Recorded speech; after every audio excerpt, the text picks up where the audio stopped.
Assalamualaikum warahmatullahi wabarakatuh. Bertemu kembali dengan saya Armaya Sari, guru IPA SMP Negeri 6 Tebing Tinggi. Kali ini kita akan mempelajari materi IPA kelas 9 mengenai sistem reproduksi pada manusia. KD ini termasuk KD 31 dalam materi sistem reproduksi pada kelas 9. Kita juga akan menyelesaikan indikator pembelajaran itu ada 4.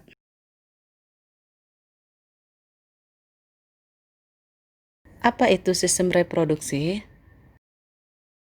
Sistem reproduksi itu adalah sistem yang berfungsi menghasilkan individu baru dari individu lama. Jadi, kita berasal dari kedua orang tua kita.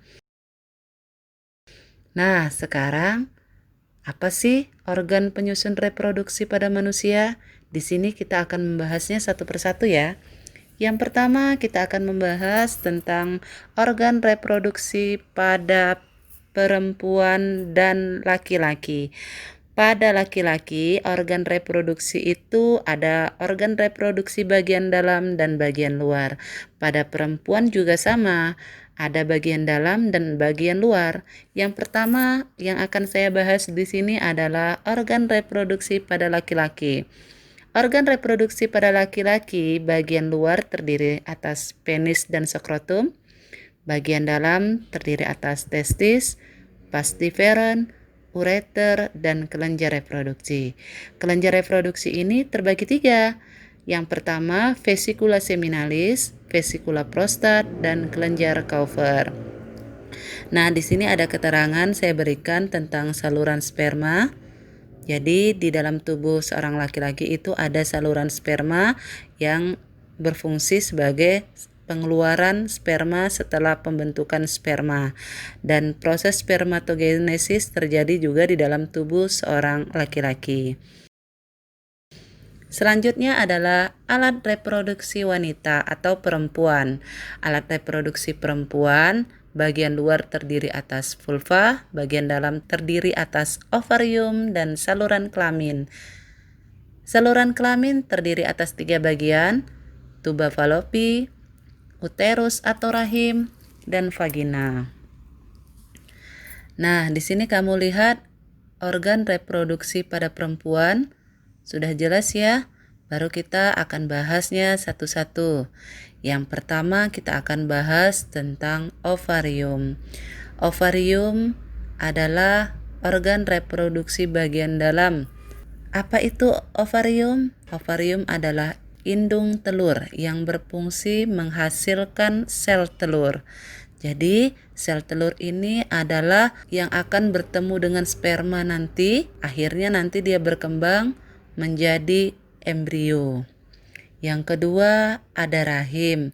Rahim ini disebut-sebut sebagai organ paling utama atau paling vital dalam organ reproduksi pada perempuan. Rahim pada manusia letaknya itu bagian kanan dan bagian kiri pinggul, di rongga pinggul ya, yang besarnya itu sekitar 8 kali 6 kali 4 cm. Beratnya sekitar 100 sampai 200 gram. Fungsinya itu tempat terjadi pembuahan dan tempat tumbuh kembangnya janin di dalam alat reproduksi perempuan. Yang selanjutnya adalah vagina. Vagina ini adalah saluran berbentuk tabung yang menghubungkan uterus ke alat kelamin bagian luar tubuh. Jadi, kita perempuan dan laki-laki sama memiliki alat reproduksi bagian dalam dan bagian luar. Selanjutnya, kita akan membahas tentang penyakit dan kelainan pada sistem reproduksi. Di sini kita akan membahas 4 penyakit dan kelainan pada sistem organ reproduksi. Yang pertama ada gonorrea. Apa sih itu gonorrea? Gonorrea itu sering disebut sebagai kencing nanah. Penyakit ini termasuk penyakit seksual menular pada pria. Cara penularannya dengan hubungan seksual. Jadi hubungan seksual dengan penderita penyakit gonorrea ini dapat tertular oleh pasangannya. Penyebabnya adalah bakteri Neisseria gonorrhea. Jadi gejalanya itu beda antara laki-laki dan perempuan. Kalau pada laki-laki, gejala yang timbul adalah keluarnya nanah dari penis dan rasa sakit pada saat buang air kecil. Kalau pada wanita biasanya itu tidak menimbulkan gejala. Jadi penyakit ini adalah penyakit yang sungguh sangat menyakitkan ya bagi penderitanya. Yang kedua adalah sifilis atau raja singa. Raja singa ini adalah penyakit seksual menular yang disebabkan oleh bakteri Treponema pallidum melalui hubungan seksual dengan orang yang terinfeksi dengan cairan orang yang mengidapnya. Jadi, ini juga salah satu penyakit menular seksual. Gejalanya itu biasanya terjadi luka atau kemerahan setelah terinfeksi dalam kurun waktu 10-90 hari. Kemerahan di telapak tangan dan kaki, penyakit flu, rasa kelelahan, sakit kepala, nyeri persendian, dan demam.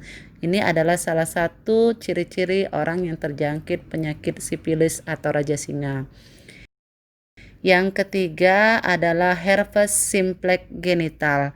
Herpes simplex genital adalah penyakit menular seksual pada laki-laki dan perempuan yang menyebabkan luka melepuh di area kelamin.